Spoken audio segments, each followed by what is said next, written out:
A bird's eye view regarding Ayurveda and medical systems. Medicine as art and science. There are enormous differences between modern medicine and Ayurveda. Although they both deal with knowledge pertaining to the human body, they are very different sciences and are based on entirely different paradigms. It is quite difficult to comprehend Ayurveda deeply if modern medicine forms the basis of how we think about health. So, let us set aside our assumptions and prepare ourselves to enter an entirely new realm. As we proceed in this new realm, let us remember that Ayurveda has been proven over millennium. Assuming that most people are steeped in the paradigm of modern medicine, it will be best to start with some commonalities. First, let's look at what the word medicine really means. The American Heritage Medical Dictionary 2007 emphasizes the science of diagnosing, treating, or preventing disease and other damage to our body or mind. The practical aspects of this science encompass treatment by drugs, diet, exercise, and other non-surgical means. Mosby's Medical Dictionary, 8th edition, 2009, given us the etymology rooted in the Latin word medicina, meaning art of healing. It defines medicine as the art and science of diagnosis, treatment, and prevention of disease and the maintenance of good health, again without surgery. Modern medicine is intrinsically divided into major divisions: academic medicine and clinical medicine, and further into many branches: environmental medicine, family medicine, forensic medicine, internal medicine, and physical medicine, and so on. Based on these common definitions, we can conclude that a medical science has two primary aspects: maintenance of health and diagnosis and treatment of diseases. Ayurveda neatly fits this definition of a medical science, which you will see as you explore further. Nothing in Ayurveda is ever done without a complete reasoning process based on very specific principles. All aspects of Ayurveda, from the understanding of causal factors to the actions of herbs and foods and the methods of bringing healing and balance, are dictated by these principles. It is said that if you manage to get a good result without knowing the underlying reason why, it is simply the will of God and not the result of the science of Ayurveda, and certainly not based on the skill of the Ayurvedic doctor, Vaidya. This could be said of any respectable healing science. Ayurvedic medicine is defined as an ancient Indian system of holistic medicine drawn from Vedic literature that seeks to balance individual imbalances through adjustments in diet, exercise, and sleep, and involving herbs, aromas, meditation, and yoga to address health issues. According to Ohio Neutro Naturopathic Dictionary, Ayurvedic medicine is the traditional medicine of India and widely used today. Can an age-old philosophy be rational and effective in modern times? You might be asking.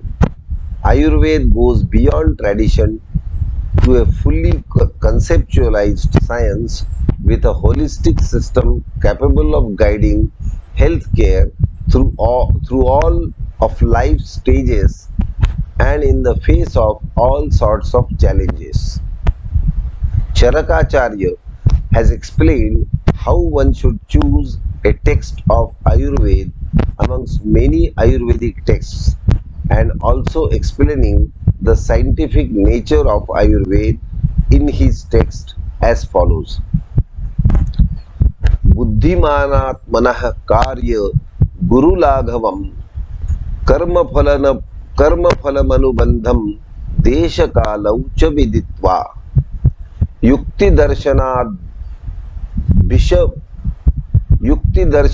भिषग्बुभुषुः शास्त्रमेवादितः परीक्षेत विविधानि हि शास्त्राणि भिषजां प्रचरन्ति लोके तत्र यन्मन्येत सुमहद्यशस्विधीर पुरुषा सेवित मर्थ बहुलमाप्त जनपूजितम त्रिविधा शिष्य बुद्धि हितम पगत पुनरक्त दोष मार्शम सुप्रणीत सूत्र भाष्य संग्रह क्रमम स्वाधार पतित शब्दम पुष्कलाभिधानम क्रमागतार्थमर्थ तत्व विनिश्चय प्रधानम संगतार्थ मसंकुल प्रकरणमाशु प्रबोधकम लक्षणवच्चोदाहरणवच्च तदभिप्रपद्येत शास्त्रम ह्येवं विधिममल इवादित्यस्तमो विधूय प्रकाशयति सर्वम। चरक संहिता Vimanasthana chapter 8. He says, an intellectual person who is desirous of taking up medical education after proper consideration of self-responsibilities and important works and also time factor and workplace, the purpose of study and unavoidable after effects in the first instance should examine the science or rather scientific text. There are varieties of medical sciences in practice today. One should approach that science which is being practiced by great successful personalities, which is full of meanings, honored by Apta, useful for three kinds of students: intellect, medium and dull, which is having no repetitions, very well arranged, having a sound base, having no difficult words, maintaining a good flow of the subject, clear in understanding, having no intermixing of subjects, immediately enlightening, having definitions and examples. This kind of science makes everything clear, like the sun removing the dark rays. So it's very clear that the sages had a very clear understanding of sciences even 5,000 years before. Maintenance of health. The Ayurvedic texts systematically describe the building blocks for maintaining health, and we will follow the same pattern in this book. The elements of health include daily routine, dinacharya, seasonal routine, rutucharya, rules of good conduct, Sadvrutta, natural urges, vague classification of food material, ahar, along with their properties and actions. Diagnosis and treatment of disease.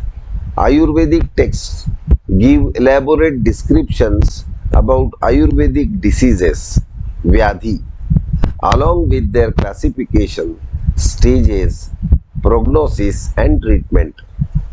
Ayurvedic diseases, Vyadhi, are in some instances similar to diseases that are understood in modern medicine, but in many instances they are not the same at all. It is tempting but inaccurate to equate Ayurvedic diseases, Vyadhis, with similar modern diseases. They have their own unique process which must be understood in terms of Ayurvedic principles.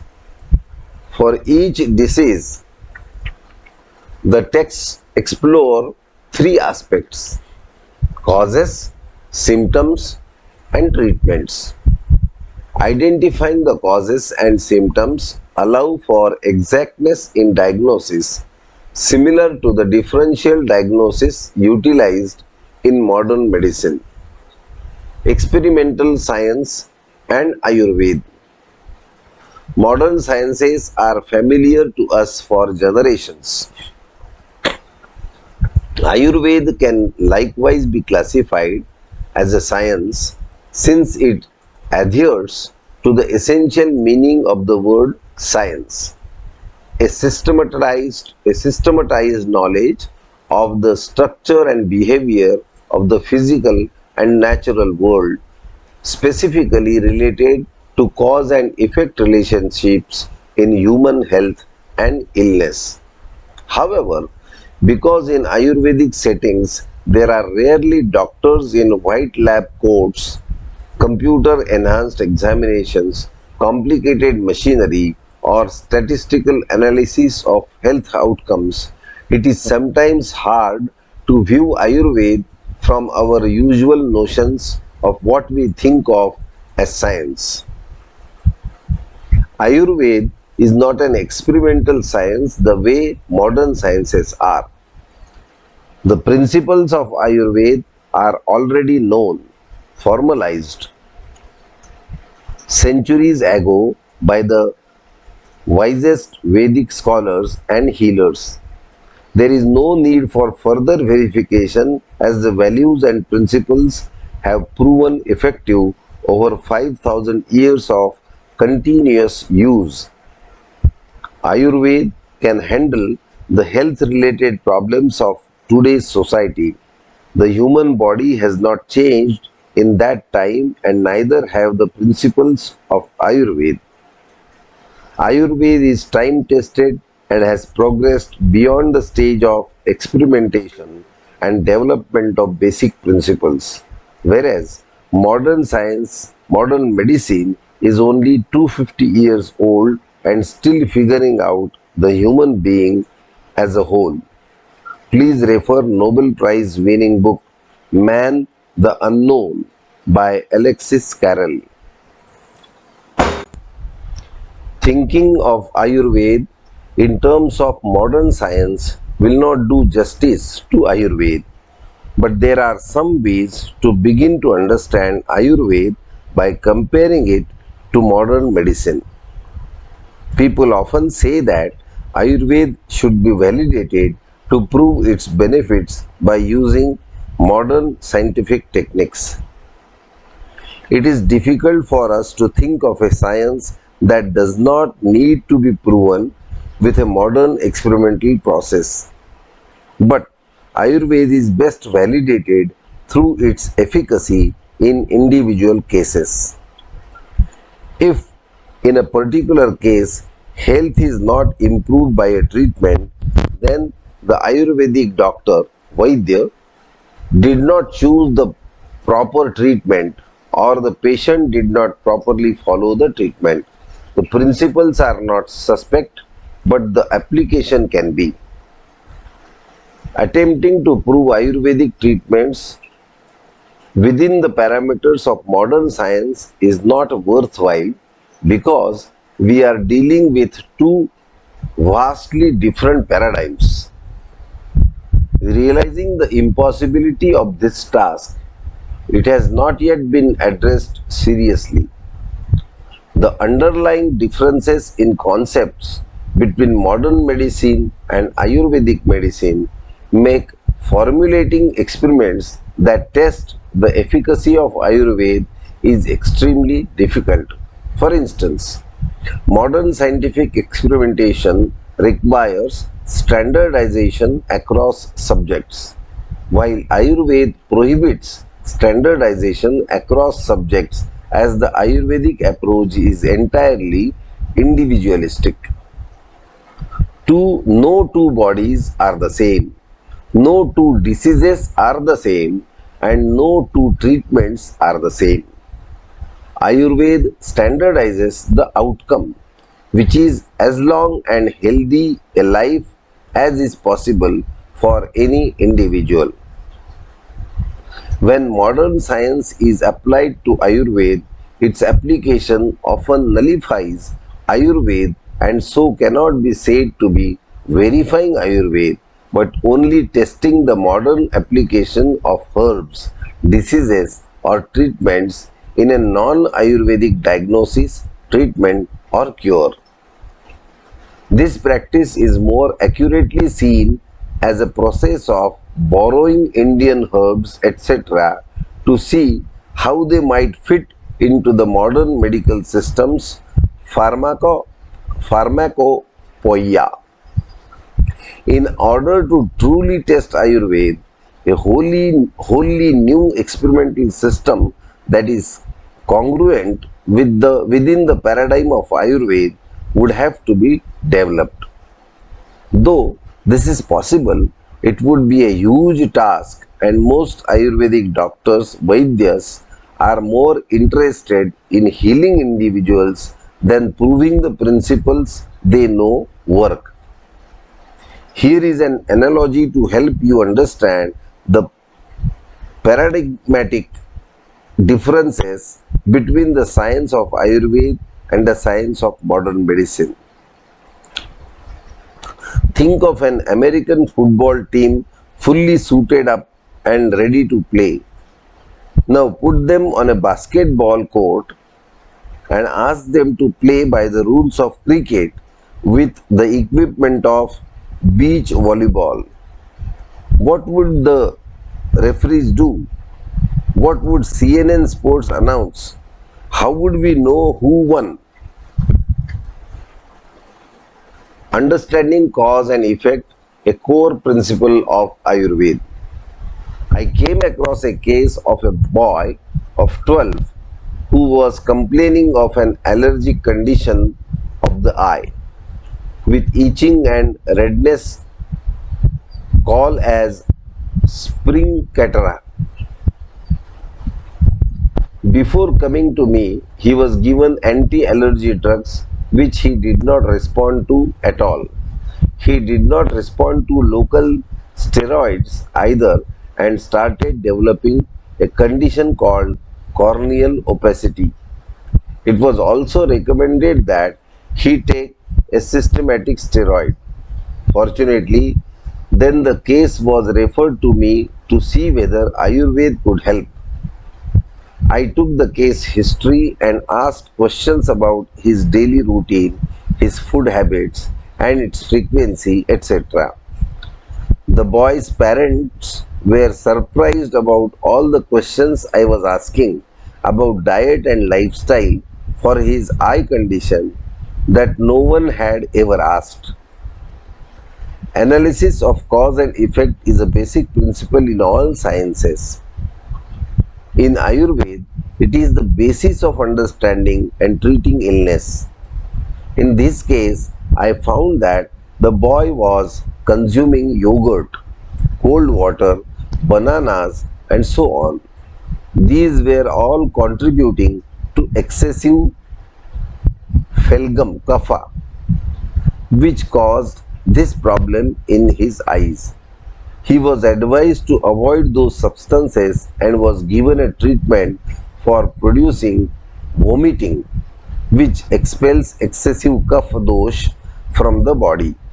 Vamana. The boy was cured. This example makes quite clear the cause and effect relationship and the scientific nature of Ayurveda. It is lifestyle, food habits, addictions, stresses, etc. that are causative factors for disease. One needs to understand these from an Ayurvedic perspective to be freed from illness. Microcosm, macrocosm. All things in the universe reflect the laws of the universe. This idea is evident in the laws of physics that we know from modern science. Ayurveda and many other healing practices go beyond this to reflect other laws of nature in principles and practices.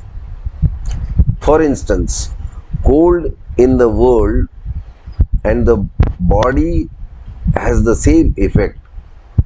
Constriction, calming, slowing, oiliness has the qualities of lubrication and softening.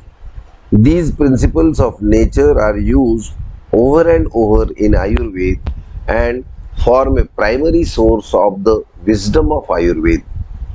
That is why our daily routine is linked with sunrise and sunset, our seasonal routines with the cyclical weather patterns, and why certain foods are beneficial for certain conditions. Our body is in a constant state of mirroring its environment.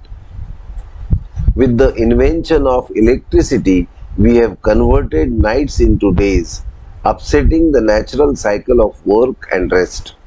We have disturbed natural cycles, not just in our bodies but also in the earth's ecology.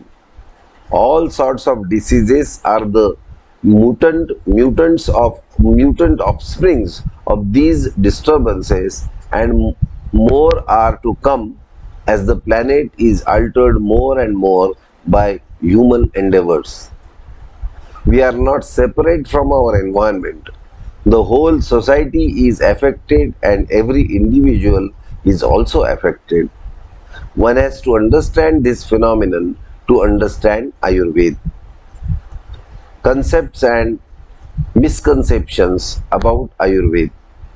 Even people in India have many misconceptions regarding Ayurveda. So do not be surprised if you are a bit confused about what Ayurveda encompasses. Despite the fact that Ayurveda was born in India, is reflected in local customs and has been practiced for thousands of years. It is not incorporated into current school curricula in India. As a result, people have their own opinions based on their personal experience and not on a comprehensive understanding of Ayurveda as a healing science. There are a number of common misconceptions. When a person is cured by an Ayurvedic treatment of a particular disease like hyperacidity, he has a strong notion that Ayurveda has good medicines for hyperacidity. He will refer other people with hyperacidity to an Ayurvedic doctor, Vaidya, but will not think to refer people suffering from other ailments such as sinusitis, bronchitis, or cancer. Truthfully, Ayurveda is a scientific system which incorporates all of the diseases of the human body and is capable of handling all cases, including those requiring surgery.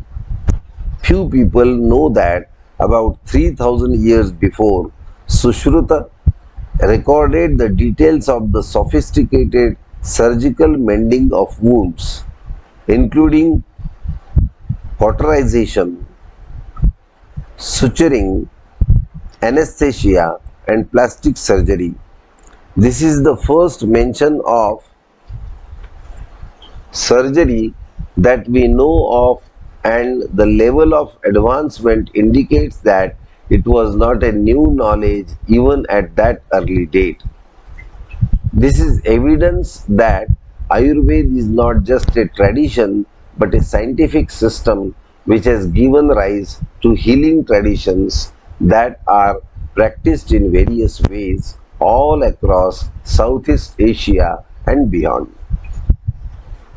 Another misconception is that Ayurvedic treatments take a long time to take effect. This is an effect of the types of patients that Ayurveda practitioners often see. It is not unusual that a patient approaches an Ayurvedic doctor Vaidya only after suffering for many years and trying many other healing approaches. Consequently, healing takes a long time. Chronic illness, which reflect years of poor health and lifestyle practices, will obviously take a long time to heal. Some relief will be seen within 7 days if the proper treatment has been chosen. In serious and long-standing illnesses, treatment may continue for a few months for complete removal of all imbalances. But we all hope for miracle cures, and so people remember those weeks of progressive improvement and forget their years of suffering. This leaves the impression that Ayurveda is slow acting. However, I have handled varieties of emergencies like conventionally diagnosed acute appendicitis, cholecystitis, cholecystis, cholecystis, heart attack, etc. Success with purely Ayurvedic treatments. The only requirement is the proper knowledge of texts and experiences. Dietary restrictions are another area of misunderstanding that can discourage people from using Ayurveda. Once the cause of a condition is known, advising patients to avoid what is making them ill is obviously mandatory. Every medical doctor would advise a smoker stricken with lung cancer to stop smoking, and this is usually done. Similarly, every patient with colitis colitis should be asked not to eat out in restaurants, especially in India. But modern medicine can alleviate symptoms while patients continue to do the things that cause their disease in the first place. Doctors infrequently impose restrictions on diet because of this. As a result, modern medicine seems easier and has become more acceptable. Let us understand this by a simple analogy. If we are driving a vehicle and we want to stop, the first thing that is required is to take your foot off the gas pedal or accelerator. Then switch to a lower gear and ultimately apply the brakes. In the same way, in order to cure a disease, we must stop all accelerating causes, adopt a healthy lifestyle, and then use medical treatments to remove the illness entirely. Without addressing the cause of the illness, there can only be symptomatic relief. Safety and efficacy are important aspects for any medical science. Ayurveda is also not an exception. People turn towards Ayurveda again for the safety purpose. There exists nothing in the world that can't be used as a medicine according to Ayurveda.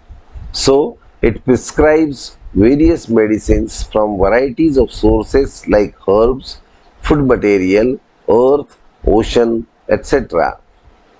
Care has been taken to see that they are 100% safe for human beings. So the concept of safety of Ayurvedic formulations is deeply rooted in the minds of Indian people. Otherwise, it won't have survived thousands of years. This is a proper belief. The primary goal of Ayurveda is to get to the root cause of illness and cure it completely. This is why Ayurveda has survived for so many centuries. To summarize, 1. A medical science has two primary aspects: maintenance of health and diagnosis and treatment of diseases. 2. Ayurveda has a capacity to cope with any time frame and any kind of diseases. 3. For maintenance of health, the texts elaborately describe a daily regime, seasonal regime, rules of good conduct, natural urges, classification of food material along with their properties and actions, etc. 4. We are part and parcel of the universe and we influence each other. 5. In order to cure the disease, we should stop all accelerating causes, turn towards a healthy lifestyle, and then use medical treatments to remove the illness entirely. 6. Scientific nature, slow treatment, and dietary restrictions are seen as a matter of speculation in the society. These myths should be broken and proper understanding of these concepts as stated here should be propagated.